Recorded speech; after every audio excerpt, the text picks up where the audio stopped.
మంచిది. కోట అనుకో ఇక కోట వలిగిపోతుంది, మూత లేకుండా. అదే కెమికల్తో చేస్తారు కదా వాళ్ళు.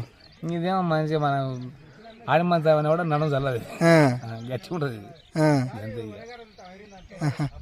అంటే ఇది సుక్క సుక్క పడుతుంది, న్యాచురల్గా ఉంటుంది. బలం అంటావా? బలం మంచిది, బలం నడుమునక మన ఒంటికి బలం. మన ఈ గుడం వరకు అది మన కోటనే వల్లింది.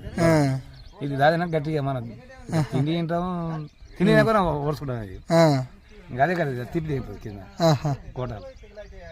ఏమన్నా రోగాలు ఇట్లా తగ్గుతాయి తాటికల్కు? తగ్గుతాయి. ఇంక ఈ కోట వరకు పిల్లలు వాళ్ళది. తాడికాయలు తాగినా మన అమ్ముతున్న సాగు వస్తుంది, ఎక్కువ సాగు భీముడు.